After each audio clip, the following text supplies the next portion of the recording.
Et notre invité ce soir sur iTélé, c'est Brice Hortefeux. Bonsoir. Bonsoir. Député européen, Les Républicains. On va parler évidemment de votre parti, mais avant cela, un mot de En Marche. Emmanuel Macron tire son premier meeting ce soir à la Mutualité. Manuel Valls trouve qu'il est temps que cela s'arrête.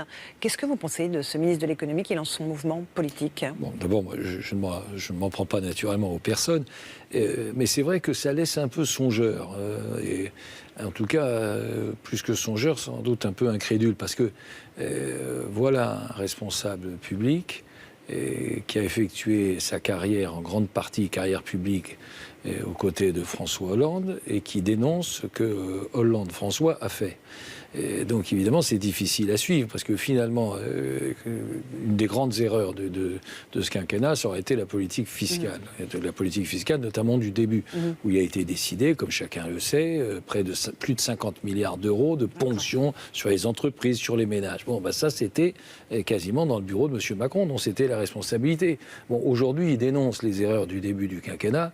Honnêtement, comprenne qui pourra, et à mon avis, difficile à suivre. Est-ce que ce ministre de gauche, qui recueille un taux de popularité énorme chez les sympathisants, les Républicains, ne pose pas un problème justement au parti Les Républicains? Est-ce que cet homme nouveau, puisque voilà, il ne sort pas du schéma classique de la politique, ne vous remet pas en question sur le renouvellement justement de la classe politique à droite? Enfin, là, en l'occurrence, c'est une démarche qui est assez classique. Le cabinet d'un ministre ou d'un cabinet du chef de l'État, ensuite on devient ministre, ensuite on se sent pousser une vocation.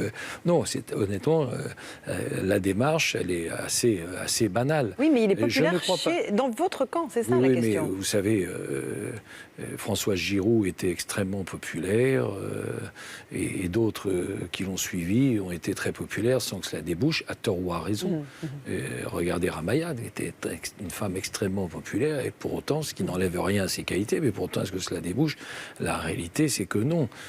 Mais sur cette popularité, tant mieux pour lui, tant bien lui fasse, mais la réalité, c'est qu'il a été la caution, il a accompagné, il a participé à toutes les décisions qui aboutissent à la situation que l'on connaît aujourd'hui, c'est-à-dire un déficit de plus de 70 milliards d'euros, une dette de plus de 2100 milliards d'euros, une croissance qui est inférieure à la moyenne européenne, un taux de chômage, comme ça vient d'être rappelé par la Cour des comptes, par l'OCDE, qui vient de rappeler que le chômage s'inscrivait absolument pas dans la François Hollande, il l'a est bien compris. Totalement associé, comptable et co-responsable. Et qui plaise aux électeurs de droite, ça, en fait, vous ne voulez pas... Eh bien, sans doute, cet élément a-t-il échappé aux électeurs de droite. Donc merci de me donner l'occasion de rappeler sa parfaite et totale responsabilité dans le désastre que nous vivons, parce que la situation de notre pays est un désastre par rapport à tous ceux qui nous entourent.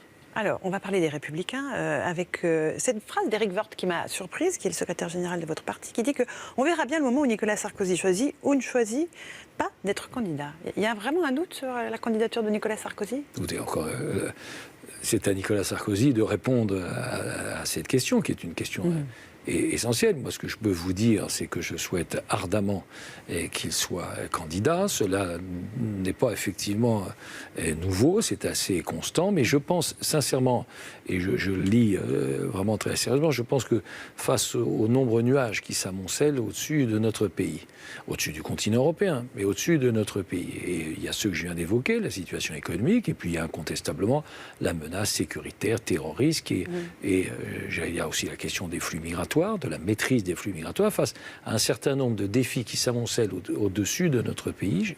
Ce sont des défis.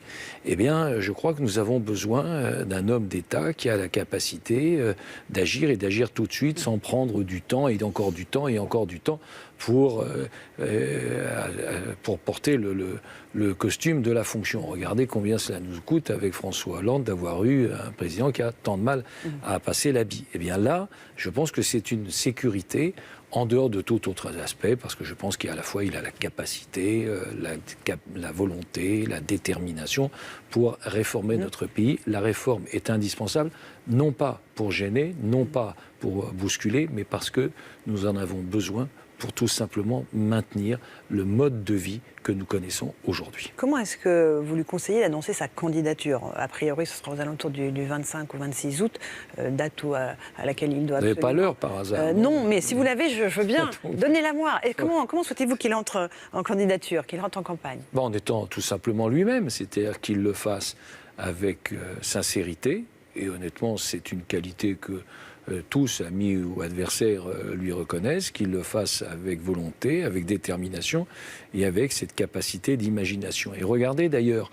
comme en dehors de sa candidature, qui est un élément important, mais encore une fois qui ne relève que de lui, mais regardez combien à la tête de notre famille politique, il a su recomposer une famille qui était décomposée. Et bien, ce sont des beaux signaux. Ce qui est fait pour une autre famille doit être fait pour notre pays. En même temps, au dernier Conseil national des Républicains, il y avait des candidats qui n'étaient pas là, tout qui refusent le programme, qui refusent les investitures législatives. Pas du tout. On n'est pas chez les bisounours non plus. Je ne sais pas où vous êtes allé chercher tout ça. Ah bon, tous les candidats étaient dans la salle? Ça ne correspond pas à la réalité. La quasi-totalité des candidats... Tous les candidats n'étaient pas là. La quasi-totalité des candidats soit sont passés, soit même d'ailleurs se sont exprimés, sont passés. Alain Juppé, François Fillon est intervenu. Bruno Le Maire n'était pas là. Oui, donc, mais Bruno Le Maire, ça n'enlève rien à ses mérites. Enfin, c'est pas tous les candidats, c'est un candidat. Et donc, tous les autres candidats sont venus. Personnellement, je regrette que Bruno Le Maire ne soit pas venu vis-à-vis des militants, vis-à-vis des sympathisants, vis-à-vis de ceux qui croient dans notre famille. C'est exact. Si vous me posez la question de mon sentiment, je le regrette. Mais il ne reste pas moins que tout le monde était là. Et au contraire, à l'occasion de cette réunion, qui s'est déroulée dans un climat amical, et je comprends bien que vous, en tout cas, pas vous personnellement, mais au-delà, vous y regrettez qu'il n'y ait pas eu de tension, de sifflets, de choses comme ça. Au contraire, ça s'est passé dans un climat amical, autour d'un projet que nous avons proposé, qui a été adopté à l'immense majorité. Donc je vous dis, famille décomposée, famille aujourd'hui recomposée. Très bien. Est-ce que le cas François Bayrou vous inquiète dans la perspective d'une primaire de la droite? Est-ce que la candidature, la menace que laisse planer François Bayrou sur son éventuelle candidature, si Alain Juppé n'était pas désigné par les Républicains, est-ce que c'est quelque chose qui vous inquiète? Écoutez, vous savez, ce qui inquiète, c'est l'inconnu.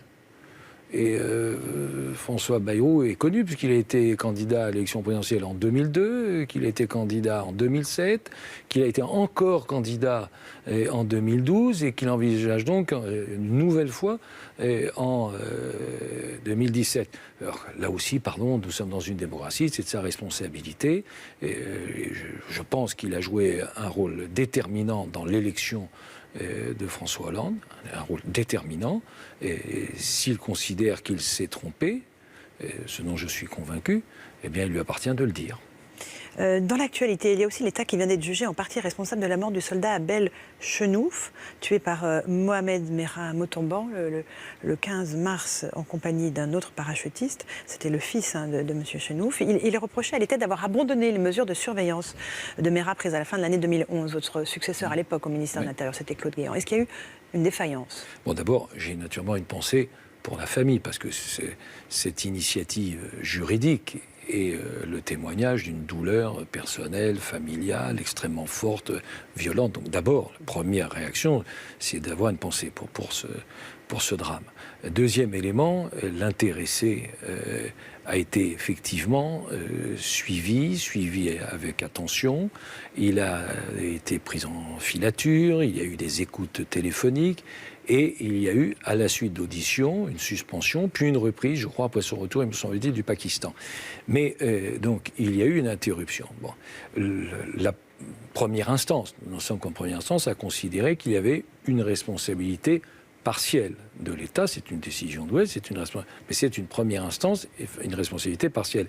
Mais pour rester dans l'actualité sur ce sujet du terrorisme, vous savez, aujourd'hui, il y a 10 000, en gros 10 000 personnes qui sont fichées S, donc pour lesquelles il y a une attention plus particulière qui est rapportée.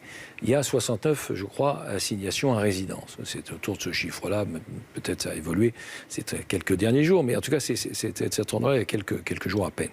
Et vous voyez, 10 000, 69. Donc, on voit bien qu'il faut faire évoluer le dispositif et que pour un certain nombre de personnes qui sont soupçonnées de menacer notre communauté, de menacer notre société, il faut aller plus loin. Est-ce que ça doit être renforcement des assignations à résidence? Certainement. Est-ce qu'il faut qu'il y ait des mesures de rétention dans un certain nombre de cas? Certainement. Est-ce qu'il faut qu'il y ait une manière de les suivre et de savoir où ils se trouvent, c'est-à-dire en gros le bracelet électronique? Certainement. Il n'y a pas une solution unique, mais il y a une accumulation, une addition de solutions. Oui, ça je pense que les choses, pour parler clair, les choses ne peuvent pas rester en l'état. Et ça fera partie du programme des Républicains. Bien sûr. Un dernier mot de l'actualité, vous êtes député européen. Est-ce que vous vous joignez à toutes les critiques concernant l'embauche de Manuel Barroso, l'ancien président de la Commission, par la banque Goldman Sachs? Qu'un commissaire européen ne soit pas condamné à la retraite dès sa prise de fonction, personnellement, c'est l'inverse qui me choquerait. Donc M. Barroso ou un autre essaie d'exercer une autre activité, je le comprends, c'est tout à fait sain. Deuxième élément, est-ce qu'il y a une faute? Non, juridiquement, il n'y a aucune faute. Troisième élément, est-ce que M. Barroso a respecté le délai de 18 mois, je le précise, délai qu'il a lui-même d'ailleurs demandé, parce qu'il n'y avait pas de règles. Bon.